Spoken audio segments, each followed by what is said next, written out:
Everyone right to go?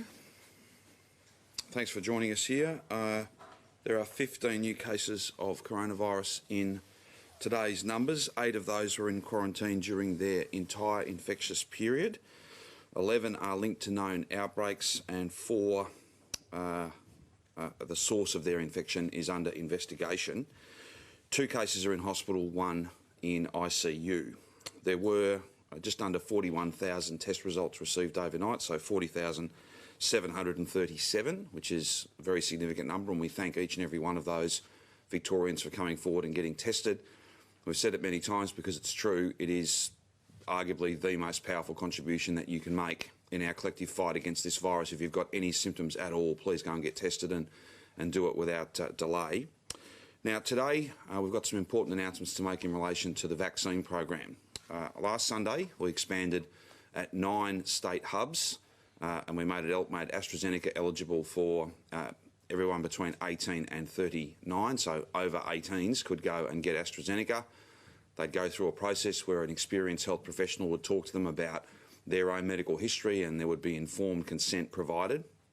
We've been overwhelmed. Even at just those 9 sites, there's been 10, 12,000 people from that relevant age group, so younger Victorians that have come forward to get their first dose. That's why today we can announce that we aim over the next 5 weeks to get 1 million jabs into 1 million arms, both Pfizer as well as AstraZeneca. That means that AstraZeneca will be available to everybody over 18 at all of our state hubs, all 50 of them. We will expand our drive-through locations. Naomi's going to speak a little bit about Melton and how successful that's been. There'll be 3 more of those, 1 in the west, 1 in the southeast and 1 in the north. This is all about making sure that we get jabs in arms and that all of us play our part in getting to the other side of this. There are 1 million reasons to get the vaccine over the next 5 weeks. We want to break that target, do better than that 1 million jabs. There's every chance we can. And proof of that is the fact that yesterday we had our biggest ever day, 27,427 at Victorian state clinics. That is a fantastic outcome. We need to do just a little bit more than that, and we will be able to get 1 million jabs done, 1 million people vaccinated first and second dose. There'll be some of those will be second doses over the course of the next 5 weeks. It is the most important thing to come forward, to get vaccinated, to play your part, to protect not just yourself, but the people that you love the most, and to give us the freedom that all of us want. Getting to 70%, getting to 80%, that's what we have to work towards. And these 1 million jabs over the next 5 weeks are the best way that Victoria can make a contribution, not just to our state's fortunes, but indeed to that national strategy and to the position right across our country. So those 1 million doses between now and Sunday the 19th of September, that is a significant undertaking, but I'm very confident that we'll have that many people go through the program and perhaps more. Some of the hesitancy that people talk about, I think that a lot of it is talk. I think that particularly younger people are very keen to get the best vaccine they can, and the best vaccine they can get, as the Chief Health Officer reminds us, is the one that is available today. So there'll be experienced health professionals to take you through that process at each of our sites. That'll be rolled out in coming days, and throughout the next 5 weeks we'll have AstraZeneca available for everybody everywhere, as well as Pfizer. Naomi can speak about appointments that are not filled yet, but that overall effort of 1 million jabs, 1 million shots in arms over the next 5 weeks, that's our target, that's our aim, and I'm confident that Victorians will continue to come forward strongly to play their part in protecting themselves and their family, but every single family right across our state and our nation. The response since Sunday, when we made those announcements and expanded eligibility for 18-year-old plus, for those people in their 20s and their 30s, has been very, very strong. To have more than 10,000 people through the program already, when it's only been in 9 sites, says to us that there is very strong demand. Can I just send a shout out to people in their 50s and 60s? I don't know that we're necessarily seeing the same level of interest and the same levels of people coming forward and getting their first, and of course their second doses are just as important to complete that process. As the Chief Health Officer says, the best vaccine is the one that's available today. Consult with your GP, or make an appointment and talk to the experienced health professional, whether it be a pharmacist or a very senior nurse or a doctor at one of our state clinics.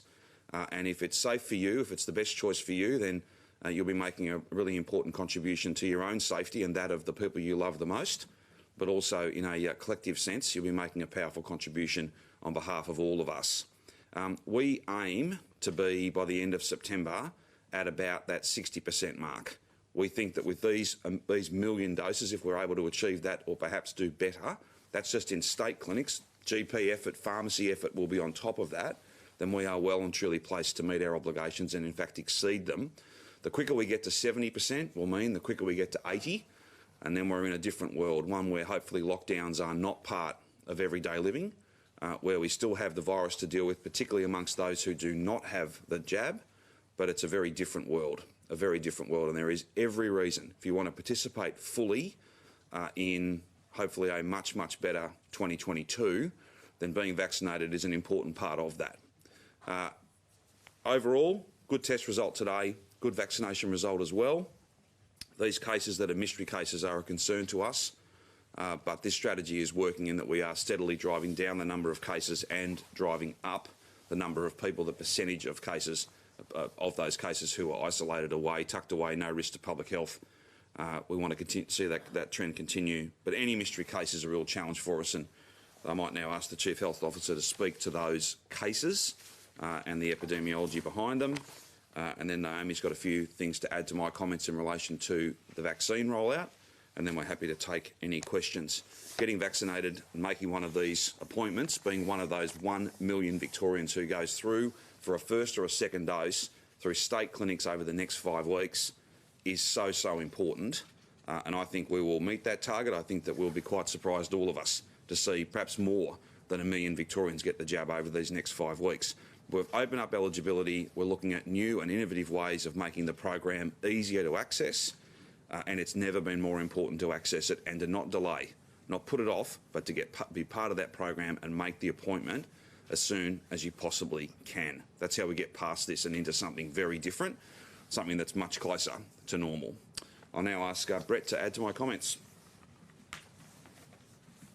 Thanks, Premier, and good morning. So for today's locally acquired cases, and there are 15, 4 are linked to Altaqua College, 1's a student, and 3 others are household contacts in different households. 2 cases are linked to the City of Hobsons Bay outbreak in Newport.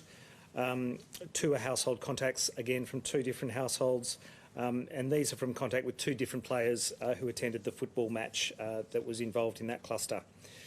1 case today is linked to Carolyn Springs Square Shopping Centre, a household contact of a staff member in the shopping centre. So that's 7 cases. Other cases today, 1's a household contact of an existing case in the City of Melbourne outbreak. Yesterday we had a case living in West Brunswick who'd visited the Flemington and Parkville areas during his period of infection. We have 1 household contact of this case who's turned positive.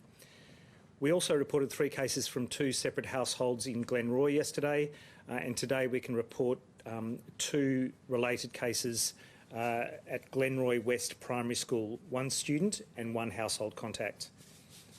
In addition, there's 1 household contact of one of yesterday's Glenroy cases who's a student at another primary school, and we'll provide details of that when the school's been contacted this afternoon.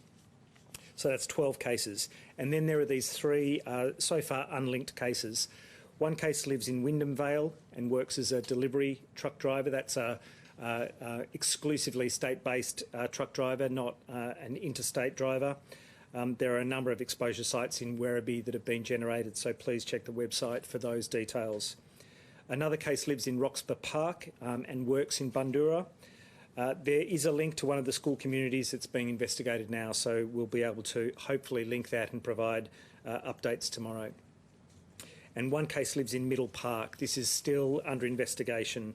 A number of exposure sites generated across Middle Park, South Melbourne and surrounding areas. So that's 15 cases in total today.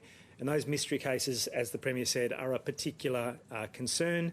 These are individuals who don't know that they're infectious at a time. They've developed symptoms, they've gotten tested and done the right thing. They're now isolating, and they're primary close contacts are being followed up, but they've been out in the community within the restrictions that are imposed in the lockdown, but still shopping for food, going out for essential reasons. So those exposure sites are quite numerable because that individual wasn't already identified as a primary close contact. That's the challenge of mystery cases. That's why we need to get on top of them as much as possible. The thing that will identify those links as early as possible are people getting tested with the earliest of symptoms and the mildest of symptoms. So we're looking at all possible linkages, schools, local sites visited in that acquisition period of the 14 days before symptom onset, and any workplace connections for those attending on-site work. We've had continued high demand for testing in Melton, which is fantastic. A new Melton drive-through site is operating from 9 a.m. to 8 p.m. today, and then 8 a.m. to 8 p.m. on the weekend. So please access that. That's at Melton Football and Netball Club in Toolern Vale. We've also been advised of 4 new unexpected wastewater detections in Metro Melbourne and in regional Victoria. That includes Lakes Entrance, Camberwell Balwyn, which has kind of pinged on and off over recent days, and 2 catchments in the western suburbs, including Tarneet, Truganina and Williams Landing. So, as we always say, any symptoms, please get tested, but in particular in these catchments, bear in mind there could well be a case in these catchments. It could be you. You need to get tested if you have any symptoms at all. On vaccination, as the Premier has thankfully repeated, the best vaccine to get is the one that you can get now. We've seen a lot of young Victorians turn out in their thousands with AstraZeneca available through our state-based hubs, 18 to 39-year-olds. That's fantastic. Monday to Thursday last week saw more than 18,000 AZ doses given at state-run sites. This week, over the same 4 days, 31,000 AZ doses given. So a really significant uptick there. We do need Victorians of all ages to look at that stepping up and kind of reflect the enthusiasm for people coming forward for vaccines, especially as the threat in Australia is probably greater than at any point since March of last year. A huge thank you to the doctors, the nurses, nurse immunisers, pharmacists and other immunisers across Victoria who've helped more than 2.5 million people get their vaccine, their first dose. Doctors and pharmacists play a key role in delivering vaccines in Victoria. More than 1.9 have been delivered through doctors, respiratory clinics and community health services. That includes more than 1.5 million doses of AstraZeneca, more than 390,000 doses of Pfizer vaccine. So we absolutely encourage people to speak to a doctor, pharmacist or a senior and experienced immuniser at our state-run clinics if they have any questions, any concerns about the COVID-19 vaccine. The AstraZeneca advice has changed over time. Look at it, consider it for your particular circumstances and make a judgment. No one's being coerced, no one's being unreasonably pushed here. We've opened up the operational availability of vaccines, but that decision-making is with you and a trusted health professional to advise. The evidence is clear, however. Vaccinations will decrease your chance of getting serious illness, getting hospitalised or dying. So your vaccination will make a difference for you, for those around you, for the entire Victorian community. The more people vaccinated, the better protected we will all be. I'll now invite Naomi Bromley, head of our vaccination program, to explain more. Thank you.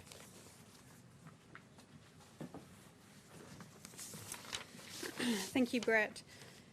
This week, Victorians have proven again that they're willing to come forward and get vaccinated. We've had over 100,000 doses administered in our state-run clinics since Monday this week, and yesterday, as the Premier said, we had our busiest day with over 27,000 doses administered since the start of the program. Our GPs and pharmacists are also continuing to scale up all across the state, and I really encourage people in particular, keep an eye out for pharmacies in your local area who will be coming online in the coming weeks, and more GPs who are now able to administer Pfizer. Like Brett, I want to extend a huge thank you to all of the staff in our vaccination system. Doctors, nurses, pharmacists, paramedics, nursing and medical staff, the admin staff, the security staff, the traffic controllers, you are all doing a fantastic job and you have our gratitude. Capacity is now being scaled up all across the state-run system. There'll be more drive-through, more mobile clinics, so we can administer the 1 million doses in the next 5 weeks. We've seen a really great response to Victoria's first drive-through site that we announced on Sunday.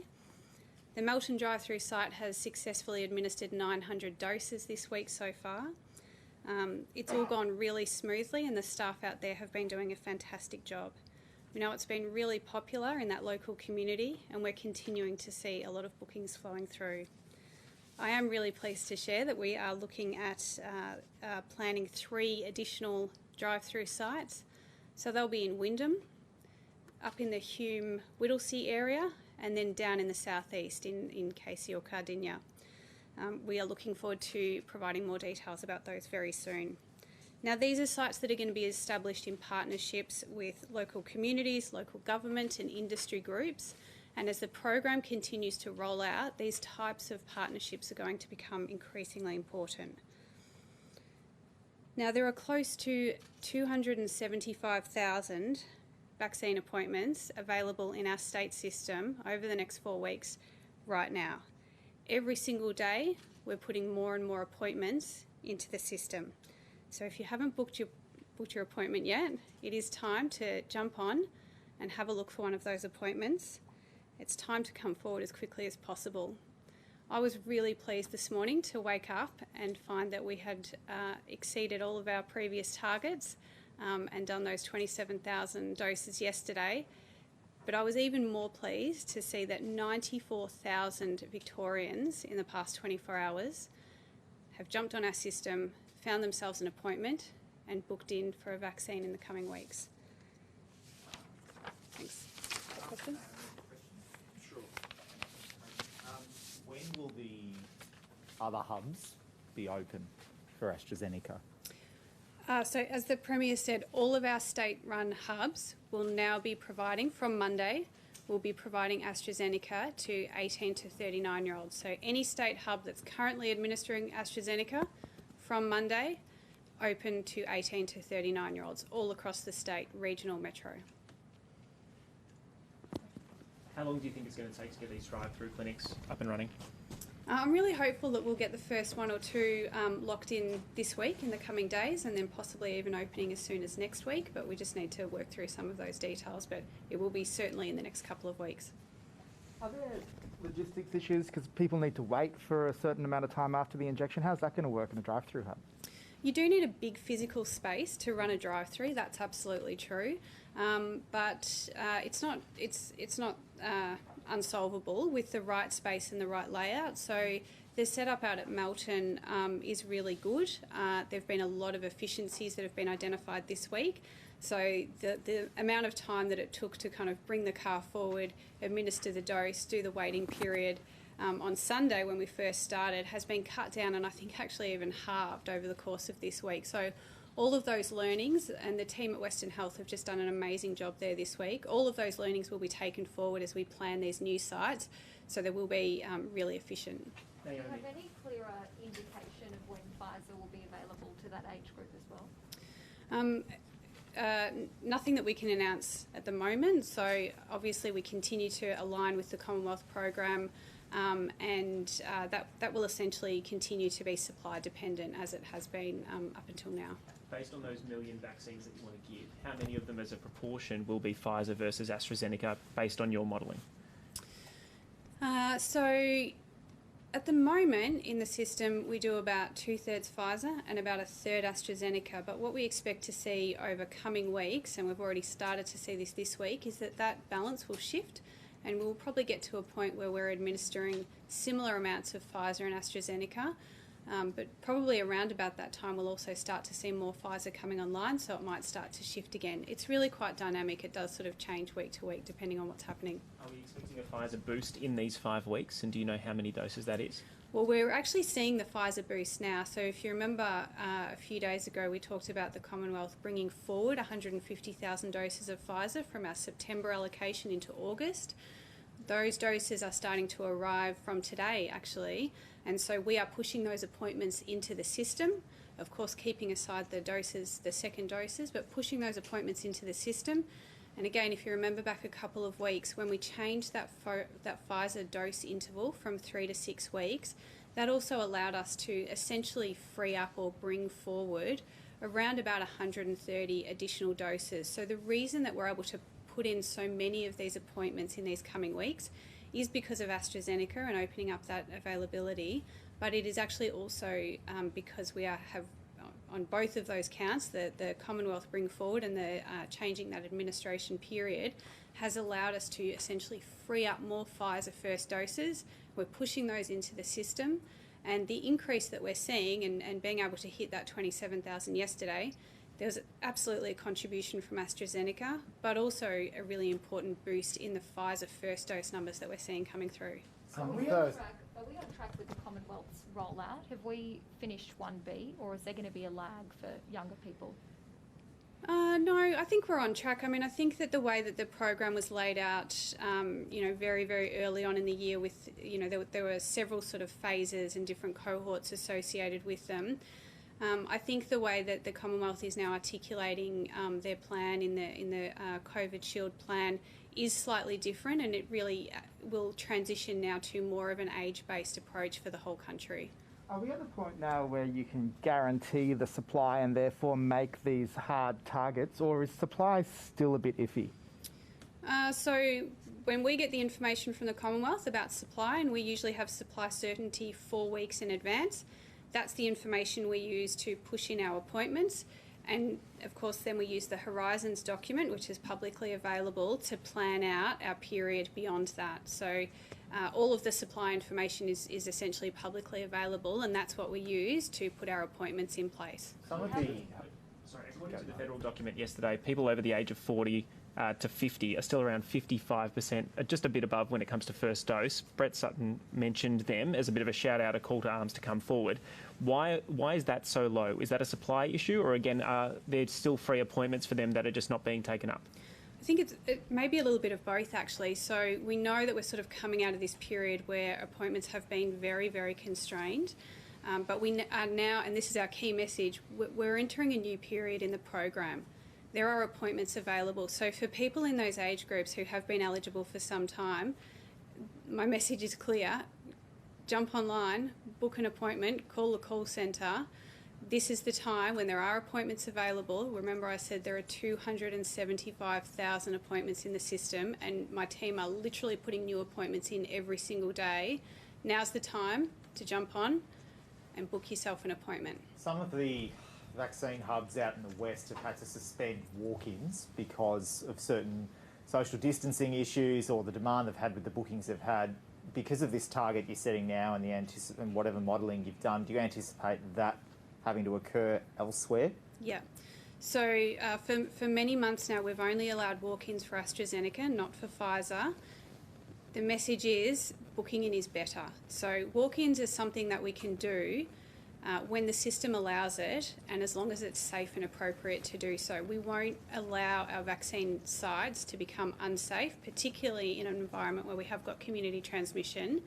So I really encourage people to book in. It's very, very easy now. There's an online booking system. It just takes a few minutes, and the call centre is also available. Very low wait times for the call centre. You are better off jumping on and booking in rather than trying your luck to walk up. I really encourage that. Now, walk-ups are really popular. We know this from May when we opened up a lot of walk-in capacity in the system. I'm not saying that we won't do that again in the future. It plays a really important role, and we know for some people there's something really attractive about the idea of walking up, even if they might have to wait for a while. I think the best thing for people to do now is to try and book an appointment rather than try your luck walking up. And will other health providers maybe take some of the walk-up capacity now? If you're trying to push bookings, would you encourage pharmacists to be more available for walk-ups as they've started doing this week? I think pharmacists do require a booking for obvious reasons. In that, some might, but I think by and large the pharmacy model is more of a booking model for obvious reasons, that you don't want a whole lot of people congregating in a pharmacy. Some people with bookings yesterday at the Royal Showgrounds had to wait 3 hours. I'm not saying that it's not worth it, but is there any way you can streamline that? Is that because of the walk-ins, or can you separate them from the people with bookings? Absolutely. So part of the work that we're doing with this system as we roll this scale up out is to reinstate all of the really good queue management protocols that we had in place. If you remember, again, back to May when we were really busy. So we've started that work with the health services this week. There are best practice guidelines around queue management. Separating people who are booked and people who are walking up is absolutely part of that. So we'll make sure that those processes are as smooth and streamlined as possible as the system scales up. We heard before that there's 55% of people in their 40s to 50 who have got vaccinated, so 45% who hasn't. How do you get people who are that age or a bit older to actually turn up and get their vaccine beyond kind of standing up at a conference and saying, please come and do it? Do you want to? Well, Michael, you'll see a campaign launched, lots of TV ads, all platforms used.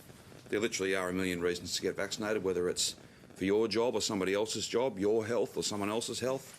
So you can go to the MCG and watch your team win. So you can spend time with your grandkids, so you can travel around the country, travel around the world. There is a million reasons. That's why we're talking about 1 million jabs in arms over the next 5 weeks. There'll be not just us standing here at press conferences, every platform will be used, and we'll be grateful to you if you can get that message out also. People can book with confidence. There are literally hundreds of thousands of additional appointments. They're open, they're in the system. If you book, then you will be able to turn up and get your jab and play your part. And even if you're not interested in anybody else, you can protect yourself. I think that most people want to do the right thing, not just by their family, but by every single family. And it's been so impressive and so pleasing this week to see so many people come forward after we expanded the eligibility last Sunday. So it's only a few days ago that we allowed AstraZeneca in 9 clinics for 18 to 39-year-olds. We've been very encouraged by literally tens of thousands of young people coming forward. Today's shout out again is to them, but it's also to people in their 50s and 60s. Talk to your GP or make a booking, come to a state clinic, talk to an experienced health professional, and then if you are in the position to give informed consent, you can, and you can book with confidence and get your first and second doses with confidence and be able to play your part. How much is this campaign costing the government? I'm not sure.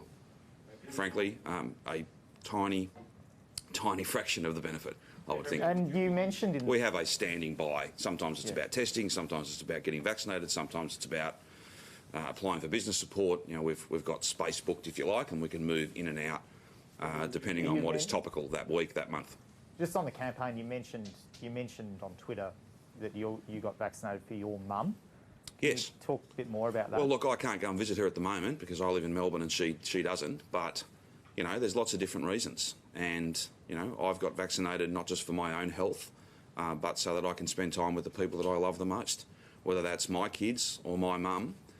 It is a powerful contribution that I can make, that every Victorian can make, regardless of who you are, what you do for a living, where you're from, what your circumstances are. There'll be literally 1 million reasons to get a jab over the next month.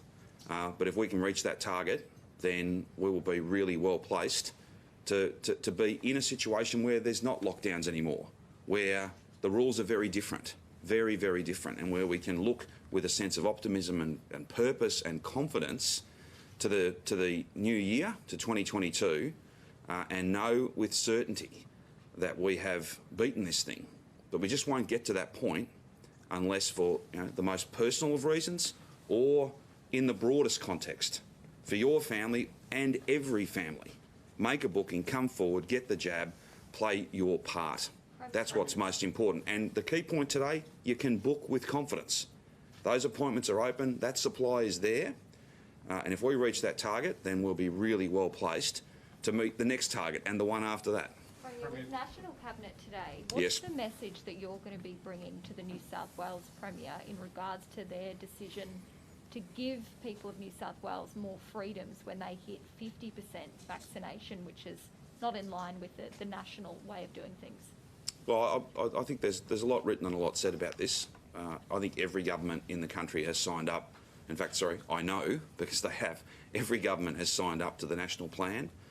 Whether some restrictions can be eased in Sydney at a point in time That's a matter for the New South Wales government. Nothing that's been said or done gives me any cause for concern. That is to say, the Premier of New South Wales last Friday signed up to the national plan, re-signed up to it again. I think that there's a lot of people are assuming many things. I think rules can change. That doesn't mean that you've opened up. It doesn't mean that a lockdown is over.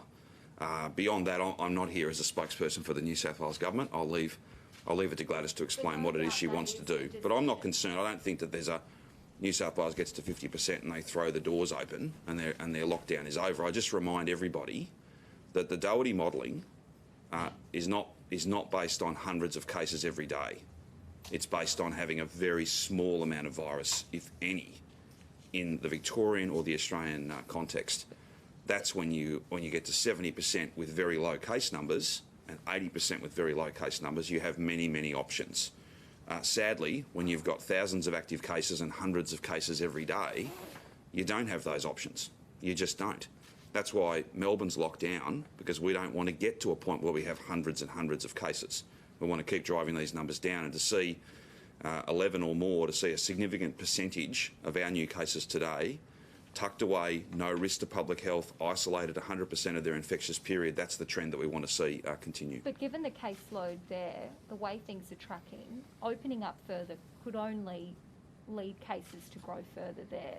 Given that we share a border with New South Wales, yes, and this is something that is going to impact Victoria for the months to come, what is going to be your message? Are you going to be putting forward Victoria's point of view on this? People well understand Victoria's point of view, and that is we're very strong supporters of the national plan, and that is that we don't open up until we get to 70 and then 80. Rules can change though. I'm confident that the New South Wales government, like all of my colleagues, follow health advice, and you wouldn't get health advice at any point that said open slather at 50% with thousands of cases. That would be a recipe for absolute disaster. I am just making the point that I don't think that's on the table. I think that you're putting to me a set of scenarios that are not actually real. I don't think that's going to happen, because I take the New South Wales Premier for the comments she's made. She's an enthusiastic supporter of the plan. Doesn't mean that rules can't change. So I'm not quite as concerned as others about what's happening there.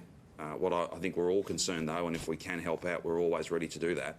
What's concerning is not so much rules that might change in Sydney in a month's time, but the fact that there's nearly 400 cases today, and lots of people in hospital, and sadly some people, very young people, who are losing their lives. And also, Premier, you've said previously that when all Victorians are offered a vaccination, you'll be comfortable to leave lockdowns and to not make that a key part of our health response.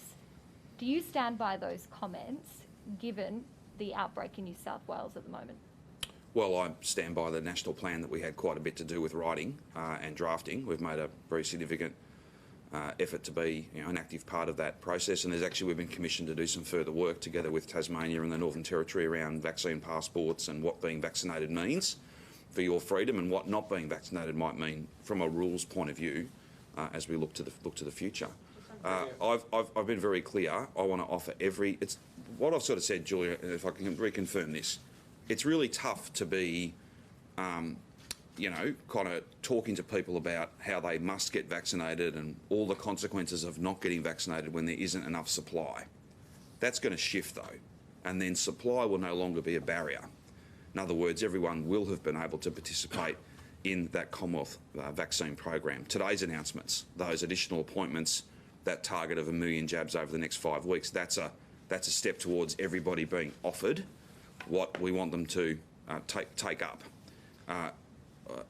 The other document that's important, the other wording that's important, is the agreement that all governments, state and federal, have reached around the rules that are applicable at 70% and the rules that are applicable at 80%. That's the most contemporary document, but I certainly stand by it. If we get to 80%, then the rules change, the game changes. It's a very different set of circumstances, a different challenge. But we won't stop at 80. We want to go as high as we possibly can, because to be unvaccinated, once we open up, will be a really dangerous place to be. Look at Florida, look at Texas, look at so many parts of the world where there is a second pandemic, a third, fourth, fifth wave amongst the unvaccinated, and they are getting terribly ill. That means we've got to work really hard to get as many people vaccinated as possible, because Delta spreads fast and no one wants to get Delta. Premier, in your campaign, in terms of communications, and yes, given where a lot of the infections are happening currently, and we know for a fact there's a certain level of hesitancy in ethnic communities, will you be actually rolling out a campaign beyond talking to leaders? I mean, actually a communications campaign through media and others in ethnic media? Yeah, we'll be across all platforms, as I said before. So there'll be multicultural print, news, online, radio, TV, the works. Every platform we can find, every mechanism we can find, including word of mouth. You know, as people get vaccinated, going and telling all your friends and family that you got vaccinated, helping mum or dad or grandma or grandpa to make an appointment is incredibly important. Making an appointment for yourself is very important. So you can rest assured we know and understand that this is a brilliantly diverse community, and that means we have to communicate in lots of different ways. And I think we've got a pretty strong track record of doing that. Is the state government having to do this because the federal government is not doing enough in the advertising space? No. We always reserve the right to talk to our Victorian community and to call upon them to do things or not do things, as the case may be. And, you know, there's a lot written and a lot said about doing research to understand what the community thinks and wants, spending money to speak with the community, to listen to the community. This is exactly why you do that work, so that you can get people in a program, make sure they've got confidence in a program, and make sure that they get vaccinated. That really changes life for all of us, saves lives and changes life for all of us. That's what getting vaccinated does. Sorry, Premier, you said that...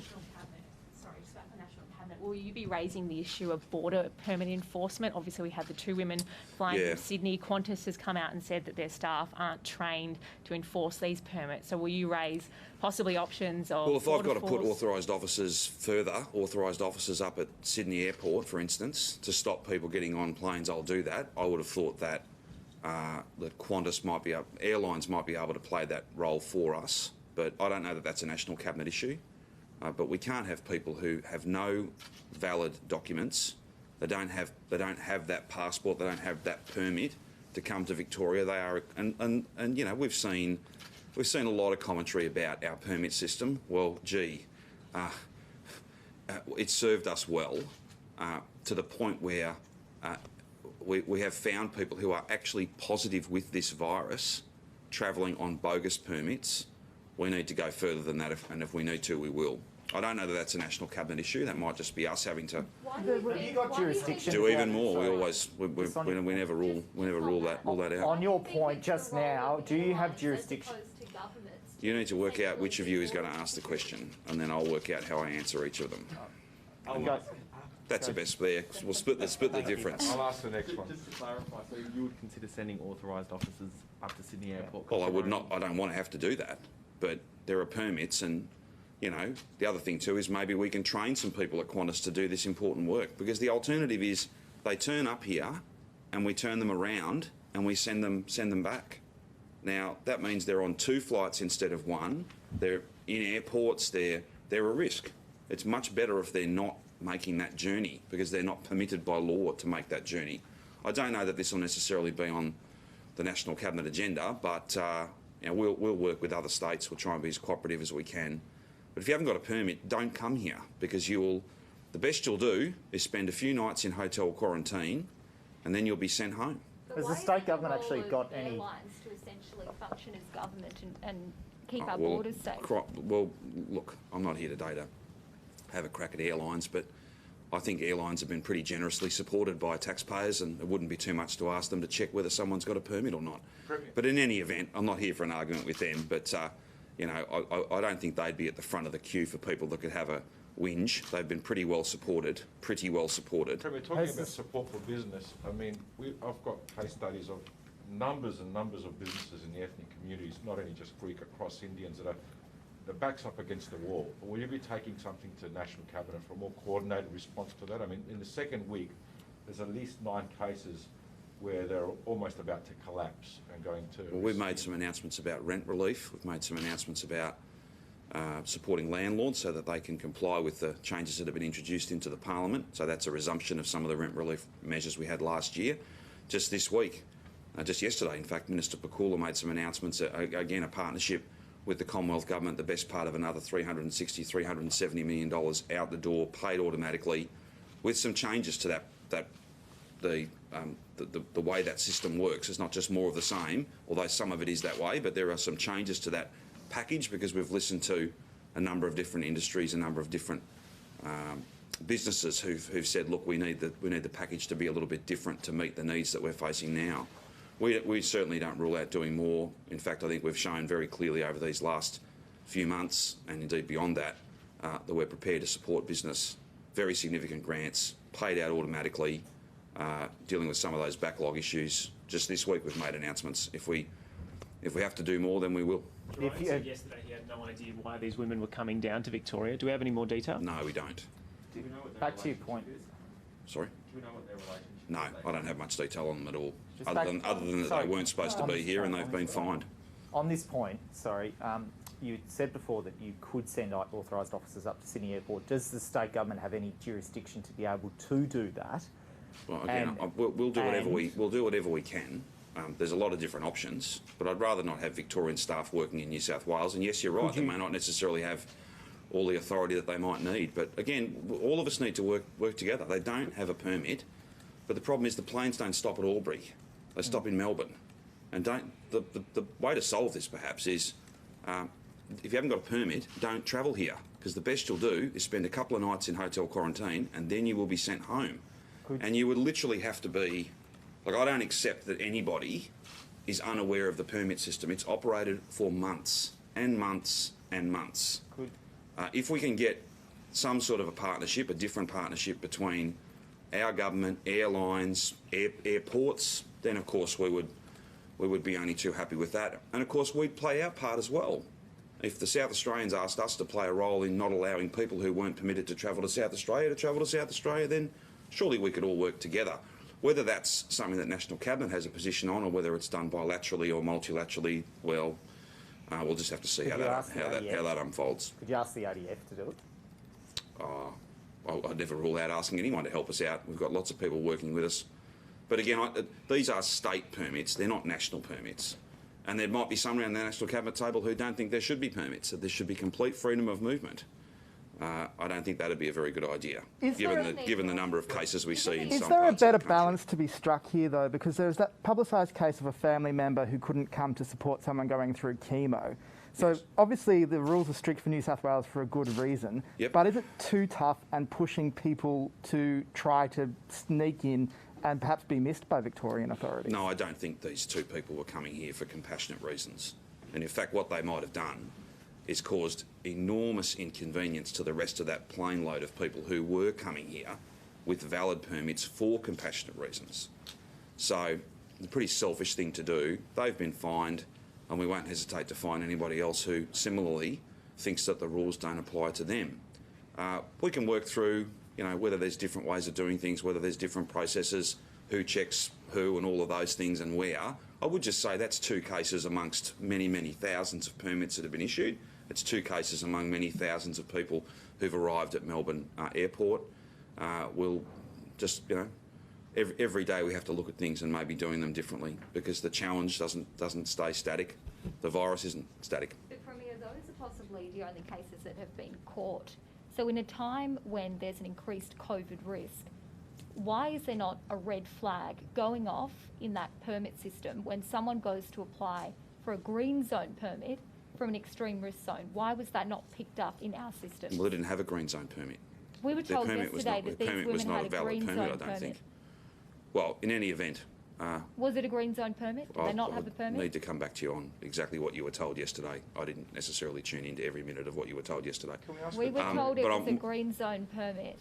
Well, again, I don't know that this is necessarily the point of the discussion today. We don't want people coming here that don't have a valid permit.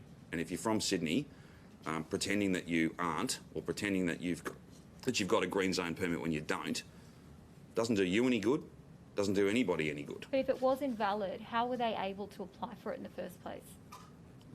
Again, I don't necessarily have the details of that. I'm happy to come back to you about what they did and didn't apply for. They did not have a valid permit, and they've been fined because they did not have a valid. I don't believe that it was a system problem, is what I'm really saying to you. I think that they have travelled with documentation that is not legitimate. They've been fined on that basis, As for further details, what they did and didn't apply for and how they interacted with the system, I'm more than happy to have someone come back to you. Sorry, Premier, just Can I coming ask back the to today, 400 exposure sites, another consecutive day of mystery cases. Yes. How confident are you that we can get a handle on these outbreaks? Well, look, we all have to work as hard as we can to run each of these cases to ground, the contribution that each of us makes, getting tested, following the rules, getting vaccinated, taking up one of those literally hundreds of thousands of extra appointments that we've announced today. All of those contributions make a massive difference. What we all know is that we could not open yesterday, we couldn't open last night, we had to extend. And if we don't want to extend again, if we want to make it more likely, not certain by any means, but more likely that this can be over sooner rather than later, then we just have to all play our part. And that means looking at the website, checking if we were anywhere near those exposure sites, getting tested the moment we register symptoms, being really careful and really proactive in following those rules. Not just the spirit of them, but following them for the reasons they're there, and that is to drive case numbers down and get us open and keep us open. Is that on the table, extending again? Sorry? Is that on the table, looking like... We look at these matters every single day. I've got no announcements to make about that at all. Don't read into that it's more or less likely. It's one of those things that is assessed every single day based on case numbers, based on the stories and the facts that sit behind each of those cases. Not just quantity, but, were people out in the community? Do we know where they got it from? Are they mystery cases or otherwise? Are they linked cases? All of those things. There's nothing new in that. That's driven us every day for the last 18 months, and it will continue to. Premier, in terms of until we get 80+% of people through the vaccination program. In terms of the vaccination target, 5 weeks takes us halfway through the final series. I know it's not the focus, but is any part of this going No, the footy's a big focus for a lot of people. Back? We're not. No, look, it's too early for us to say what major events will be held in Melbourne and Victoria. Just like I think it's probably too early for anybody in Sydney to be talking about these things. We just have to wait and see how things unfold. I want to see footy back at the G. I want to see crowds there as well. But we just have to, and big crowds if we can, but it's just a matter of doing what's safe, following the advice and making sure that none of us are doing anything that might contribute to us being locked down for longer or more people in hospital. This is this kind of limbo period where until we get people vaccinated, we're going to have to continue to have a very low tolerance for cases because Delta spreads so fast. That's why these million additional jabs over the next 5 weeks, hundreds of thousands of extra appointments into the system, more drive-throughs, AstraZeneca available at all of our sites, not just the 9 that we announced on Sunday. This is how we get to the other side of this, and it's how we get to 70 and then 80%. And then the rules are very different once we get there. So it's 80%'s the low tolerance for rules. Is there any reward when we hit 60%, the target you set about September? No, I think 60% is just we're a step closer to 70%. The plan is very clear and the Doherty modelling is very clear. If you went, and it's not everything at 70% either. It's some things can be done differently. It's not until you get to 80% that you can, as a minimum, and we want to get higher than that. If we can get to every percentage above 80%, obviously, that's less people who will finish up gravely ill as the Delta variant spread, or whatever variant comes next, spreads around the people who have not been through the vaccine program. Just on those targets, you said that the Doherty Institute modelling was based on very small case numbers. So does the outbreak... Certainly not hundreds of cases a day. So does the outbreak in Sydney then threaten those targets, 70 and 80%? No, but I think the outbreak in Sydney means we're smart to have our border closed, as difficult as that is. The virus travels with people, and have a look at a map of New South Wales today. This started in Bondi. It's not in Bondi anymore. It's everywhere. It's right across New South Wales. We've got to try and prevent it coming to Melbourne, and that's why we'll do whatever we can to do that. And that means you've got to make some incredibly difficult choices. I don't like to think that senior officials are making decisions to deny people who've got compassionate grounds to come here. As I said yesterday or the day before, I don't like locking Victorians out of their state, and I don't like locking Melburnians into their homes. I don't enjoy that. I don't like that. But there's no choice until we get people vaccinated. Just on the alternative quarantine hub up at Mickleham, there was a community forum that DPC held last night, and an official told the forum that it wasn't an option for the community to say no to this project, and that Mickleham was only one of a small amount of land big enough to have this site. Why not give Mickleham locals some chance to have their say in this project? Well, let's be clear about this. This is Commonwealth land, so the Victorian planning scheme does not apply to it. So it is. But it was your idea at the start of the year, though, wasn't it? No, hang on. This is Commonwealth land. Victorian planning laws do not apply to this piece of land. There's already a biosecurity facility there. I don't know how much consultation there was in the local community when that was set up. I don't actually know when the federal government set that up. This is something that is incredibly important. It'll be built to the highest of standards. It's on an existing, if you like, a site that already deals with a number of risks. To extend and make best use of the infrastructure that's there already makes perfect sense. We want the community to know what's going on there. We want the community to be part of that program and that process. But we've got to get this built. There's much greater risks to people across Victoria, Mickleham included, by having thousands of people in hotels that are not built to quarantine them. What is much better is a purpose-built facility for the people of Mickleham and all Victorians, built in Mickleham or wherever it's built, but that's the site that's been chosen, and everybody, including locals, will be better off because of that. Can I ask about the border bubble permits Sure. that come into can be enforced from today? Yep. Do you need to essentially fill out a new permit for every single time you want to cross? They've got a 2-week life, as I understand it. Let me get the exact wording for you. We'll make sure that, but that what about everyone's clear on that. So obviously work, that makes sense. But Yes. if you've got a doctor's appointment or then you play community sport, do you need then a new your permit? No, you'd have you would apply for the permit if and when you needed it, but it has a life for 2 weeks. Okay. So you only have to apply for a single permit. It's not a matter of every time you cross over the river you have to get a new one. And I know but if there's a form of words that's clearer than that, I'm more than happy to get them. And I know the focus has been vaccines today, but you just said testing is also one of the most critical things you can do. You can't deny that the testing numbers are probably not as high as we'd want them to be. At the drive-through that I was at last night at Glenroy, there wasn't a single car at 6 o'clock. So are we doing anything to incentivise? Can we do testing blitzes for the local areas like we did last year? Well, I'll put it to you this way. We've done 40, I'll just get you the exact number, 40,737. That's a pretty strong number. I haven't got the aggregate number over the last few weeks, but it's very strong. We're seeing it sort of smooth out a bit, so it's less of a dip on the weekends. We're not doing as they are in Sydney, and it's very important. Again, this is not a sense of criticism, but they've got certain postcodes where you can't leave the postcode unless you get a test every 3 days, whether you've got symptoms or not. We've not moved to that. We're doing, by and large, symptomatic testing unless you've been in an exposure site.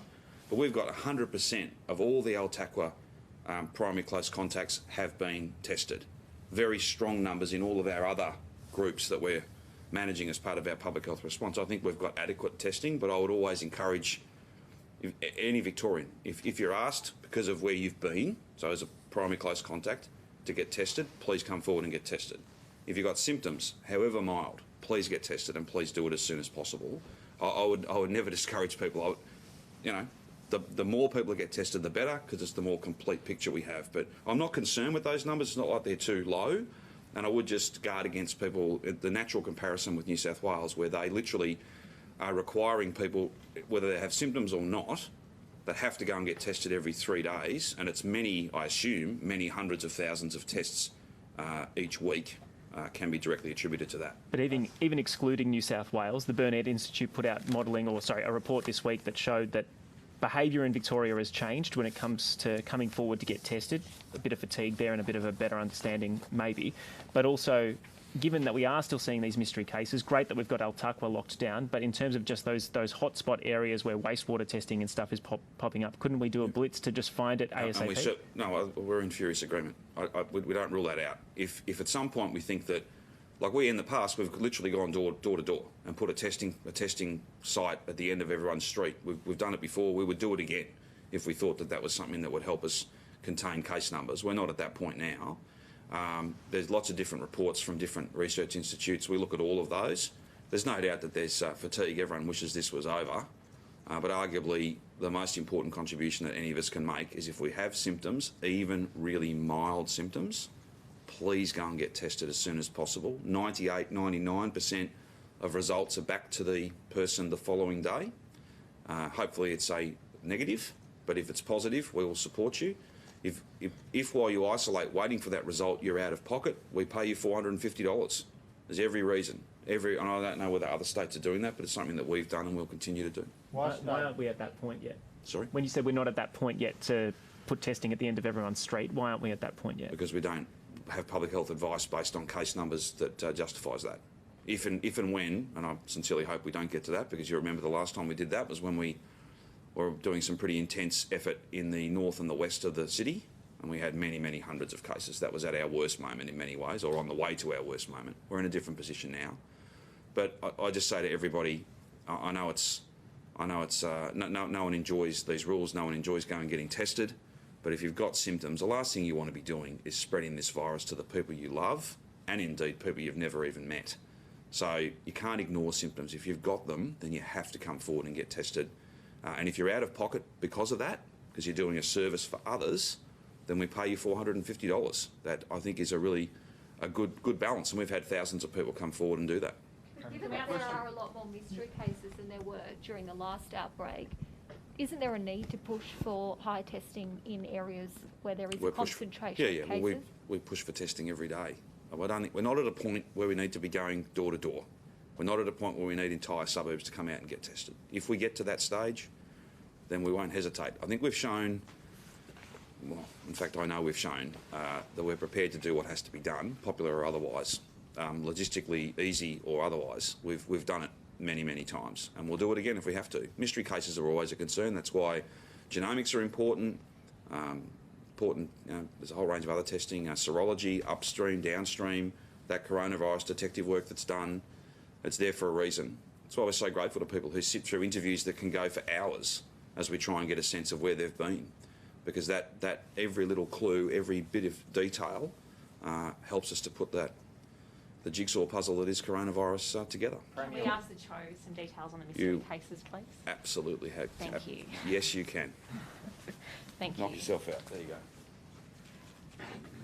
Professor, I should say it's very early days for mystery cases in terms of details, but I'll do what I can. Just the Wyndham Vale delivery driver, do we know whether they were infectious and while making deliveries, and sort of roughly how many exposure sites maybe? Yeah, there will be exposure sites that come up from that case, as for all the mystery cases today.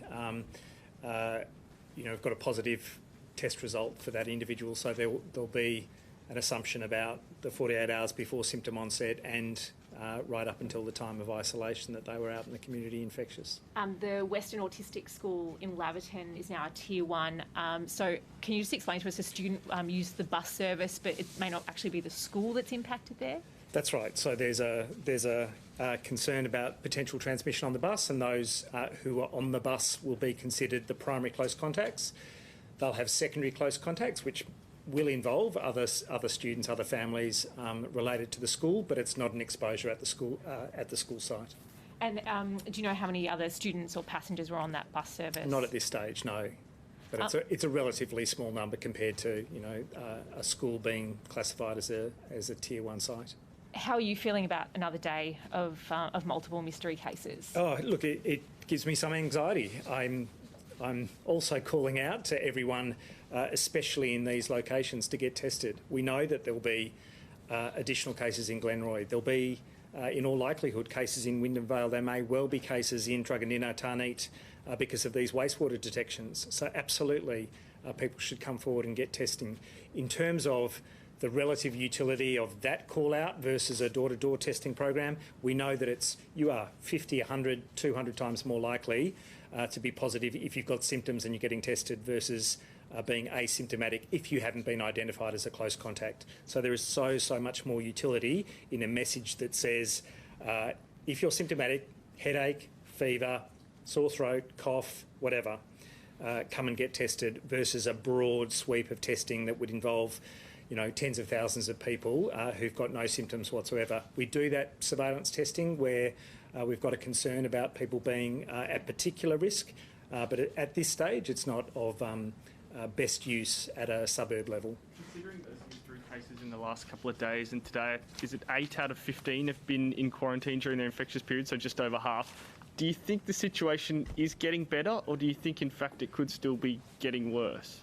Oh, look, there are two stories here. So for those identified chains of transmission, we're absolutely getting ahead of them. We've identified those primary close contacts and their household members and others. So, you know, the Al-Taqwa cases, for example, that is wrapped around. We've got a lot of sense of security in relation to those and some of the earlier aspects of the outbreak. But every new mystery case, we're chasing it. Because it's just become known to us, and we need to identify their primary close contacts who will have been out and about, again, within a lockdown, but there are still essential workers, there are still essential reasons to move out of your home. So that generates exposure sites. So on the one hand, yes, we're getting ahead of aspects, but these mystery cases is exactly why we're calling out for vaccination and absolutely for testing. And those 3 or 4 today that we have linked but weren't in quarantine while infectious, how is that happening now? Do we know what their connection is to other cases, and is it an issue that contact tracing hasn't picked them up before, and that's why they were still moving around? Oh, look, there are a couple of reasons why people might become mystery cases, and it's not really a feature of contact tracing. If somebody hasn't checked an exposure site, don't know that they're a primary close contact, don't come forward for testing, go throughout an entire illness, maybe asymptomatic, maybe with very mild symptoms, never get tested, and they're out and about, and they pass it on to someone else, well, that individual gets tested. That's our mystery case. But when they try and identify whether they've been in an exposure site, they can't, because they haven't.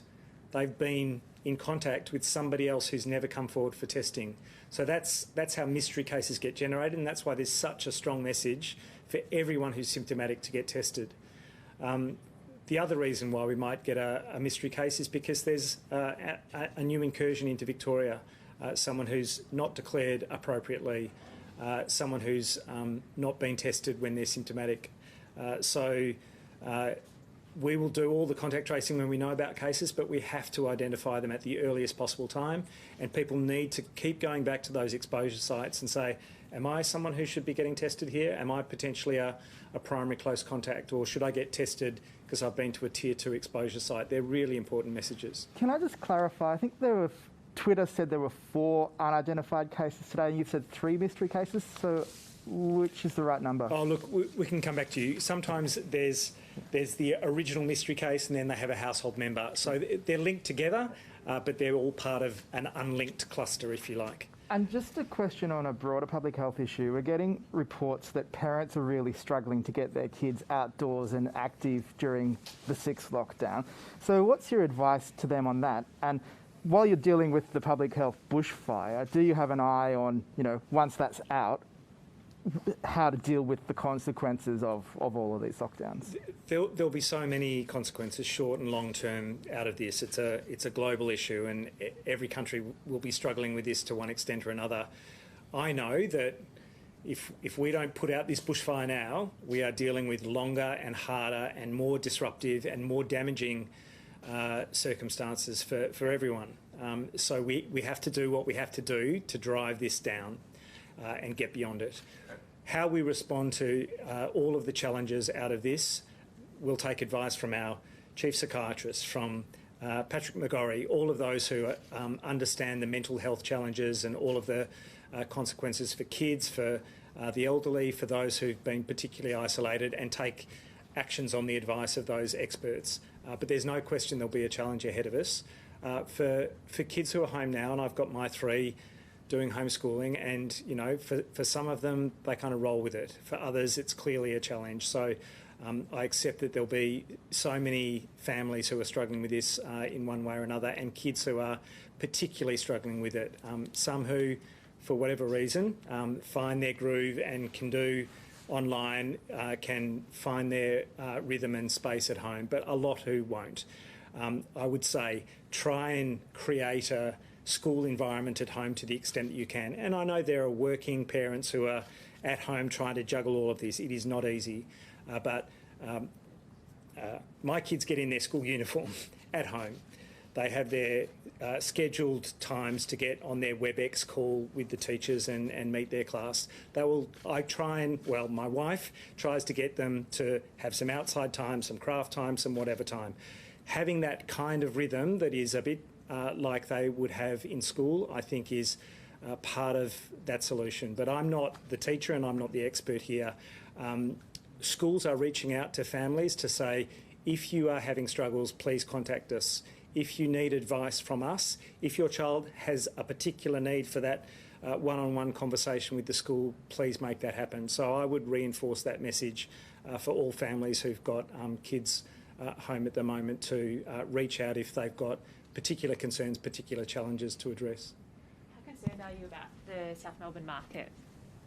Look, any exposure sites are a concern. A lot of people move through these places. We've had markets exposed before without cases occurring. Sometimes there's good ventilation, sometimes it's not so strong. Sometimes there's a very infectious person there, sometimes not. Again, everyone who's been there as an exposure site should be getting tested and following the advice online. But yeah, big numbers of people, and there's always concern about potential exposures there. Oh, we'll get the QR code data through the course of the day, but hopefully, we can chase that down, but also use this platform to be able to let people know, because not everyone necessarily QR checks in. We'll reach out to those where we've got details, but otherwise, please just follow online to understand if you're there at the relevant time. If we hit the 80% in your mind as a child, will you be going back to rolling lockdowns if we get another variant or another form coming in? We have to see what 80% delivers us. The modelling is great, and we are confident that it'll change the landscape of how we need to respond to stuff. But to the point about what another variant will bring us, that's an entirely unknown proposition. I hope that we don't get anything remotely like a Delta variant into the future. I mean, is there something you're willing to accept as a new normal as a professional? I mean, not just for Victoria, globally, do you think about these things? Oh, of course. It's not just for me to make that decision. It's a national conversation. It's a determination of civil society about what we're balancing here. I'm seeing in Europe, for example, there's various different types of baseline. I mean, right now there's people travelling. I've got colleagues going to Greece and vice versa from America, and they've got much higher rate of infection and higher rate of vaccination as well. So at what point do we become a hermit kingdom? Do we change it? Do we shift our position in terms of what we expect and not? Well, I think there will need to be a shifting expectation, because we've had an aggressive suppression strategy, which is entirely appropriate, which has served us very well. I don't want us to be the Florida that the Premier referred to, with 16,000 people hospitalised, the greatest number of children hospitalised at any point in the pandemic. Can we be the New York, for example? Well, New York's also got challenges, but I accept that the higher the vaccination rates that we can get to, the greater the freedoms that we'll be able to enjoy. I don't, however, want us to move to a place where we've got 130,000 people who've died like the UK has. Yes, they are moving about more, and they should rightly think about being able to live differently with high vaccination coverage. But we have to think about long COVID. We have to think about our kids' health, what it means for our hospital system. So we need to see what 80% will deliver us. I absolutely hope and expect that it doesn't mean lockdowns in the same way.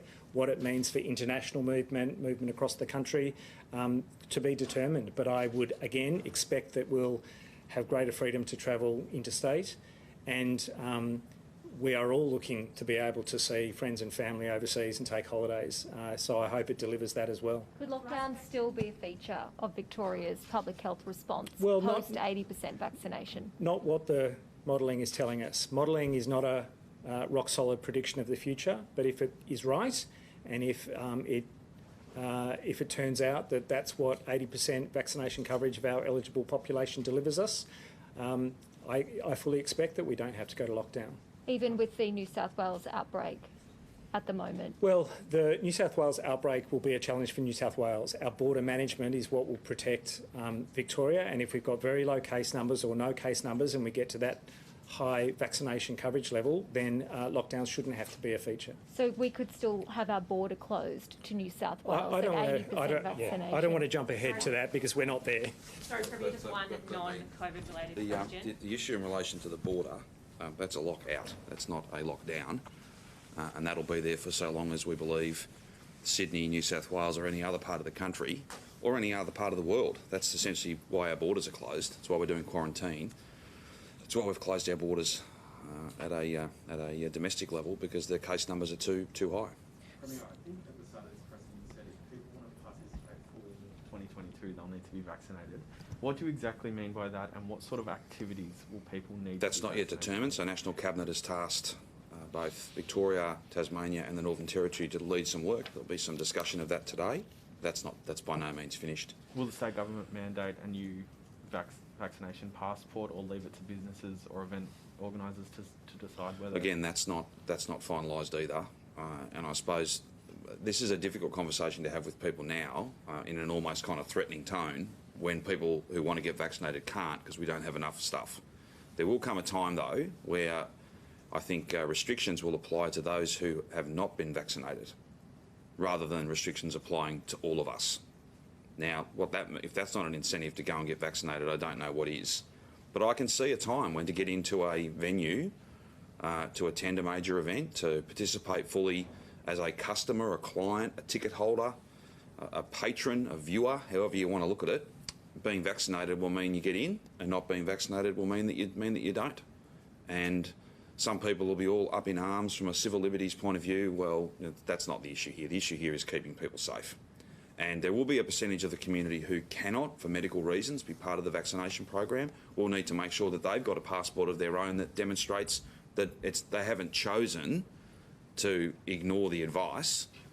They can't be vaccinated. Then there'll be a whole lot of people, hopefully 80+% of people who have got the jab for themselves and for everybody else. And then there'll be a small number of people who choose not to. I would commend to everybody that these vaccinations have been through a rigorous process, globally significant rigorous process. Getting vaccinated is not just how we get to the other side of this, but getting vaccinated is how we save lives. Sorry, Premier, just on a very local issue. That's fine. Frankston residents are wondering whether developers who plan to develop a $90 million high-rise on Davey Street will be stopped from demolishing heritage buildings or Sure, properties. well, there's a planning process that needs to be run by the local council. There's a well-established heritage process that's much more about the state government and trying to protect all of our history and our heritage. We take those matters very seriously. I think it's far too early to be saying what will happen on that site. But there are processes to go through, and those processes are rigorous, as I think everyone in Frankston and indeed right across Victoria would want them to be. Sorry, I know I'm a broken record on this. No, it's all right. Are you prepared? I've been described that way myself, actually, but that's all right. Are you prepared to keep up the border closure with New South Wales when we've hit 80% vaccination in Victoria if their outbreak doesn't come down? We'll have to look, and I don't want to be a broken record in kind of not answering your question. Some questions you can ask them many, many times, doesn't mean that I'm any more able to answer Surely them. you've had those conversations. No. To be clear, to be clear, I've not had a detailed discussion, and we certainly have not made a decision about what border controls look like when we're at 80% and say New South Wales is at 80%. I would hope no one's shocked about that, but that is a long way off. That's not weeks off, that's months off. And we would look at the conditions on the ground before. I really can't speculate. What I will say, though, in broader terms, is that we'll do what keeps Victorians safe, whether it's popular or not. That may involve having to say no to a lot of people who want to come here and want to come here for the best of reasons. But again, the more of us that get vaccinated, the more likely we can have no border restrictions to any state in our nation, and indeed very few, if any, border restrictions to the rest of the world. That's what we're all working towards. But unless we get the vaccination numbers up as high as possible, then we'll always have to have some rules in place. We want it to be very different. Premier, you've had discussions, I'm sure, at National Cabinet about migration. I mean, we are a migration nation economically, and there was some discussion in the Commonwealth that they're expecting 1 million migrants once we get to the vaccination point by 2030. And Victoria depends on migration, as you said before. What's your vision for that? I mean, you still expect migration, don't you? At some point there will be, but they're not matters for. The way I've always approached this is that, if there's a proposal on the table, then I'll give you a comment on it. But I don't do migration policy. I don't issue visas. That's a matter for the Commonwealth Government. And there are many other things that they don't do that matters for us. So if we all play our part. Victoria depends on migration, of course. Well, hang on a minute. Victoria depends on many different things, and migration, international students, the free movement of people rather than their migration status, but the free movement of people. That's very much in our interests, very much in our interests, and we've always been supportive of that. But the Commonwealth Government, no doubt, will be spending a lot of time thinking about who can come here, and whatever limitations, the rules around them coming here, and when. All of that's principally a federal matter, and no doubt there'll be a discussion and a debate, because there'll be lots of different opinions about that at the time. But it's a little bit early for us to be talking about that. Just to check, earlier you said if you had to put further authorised officers up at Sydney Airport, you would. We don't already have authorised officers there. We've got some people there. What I'm saying to you is we're happy to look at. Don't get too bogged down in the absolute specifics of what powers and all those sorts of issues. What I'm saying to you is the point I'm trying to make, and if I haven't made it clearly, let me try and make it clearly now. We'll do whatever we need to do to keep Victorians safe and to defend the permit system that we have in place. If, however, people are determined to do the wrong thing, well, then they might make their way here, but they won't get much further. They'll spend a couple of glorious nights in hotel quarantine, and then they'll be sent back. I can't charge them, I don't think, for their hotel quarantine because they're not residents of Victoria. They're not international quarantiners. If I could, I would, but we can certainly fine them, and I think we've demonstrated that we will, in fact, do that.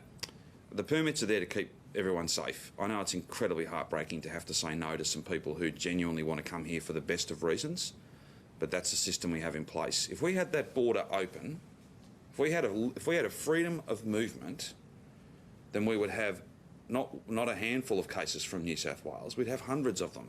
Look at the way it's spread, Dubbo, Wagga, Byron, all across to the west of New South Wales. Like, if it can get to Byron Bay, only a fool would think it couldn't get to Albury. We've got that border shut for a reason, and I just ask people to respect that. Trying to cheat your way into Victoria is not smart, and you will get caught and you will get fined, and we will do whatever we have to do to defend that border and to keep Victorians safe. And whether people like the sound of that, I don't really care. That's what we're going to do. Because if we have freedom of movement, we'll just have cases. And we'll finish up like New South Wales, where I'm not standing up here talking about a handful of cases and every likelihood of being open.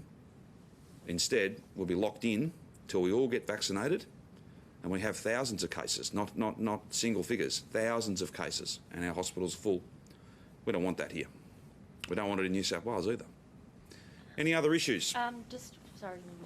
In terms of spreading the vaccination message, in your tweet you spoke about selfies. Have you thought about enlisting influencers?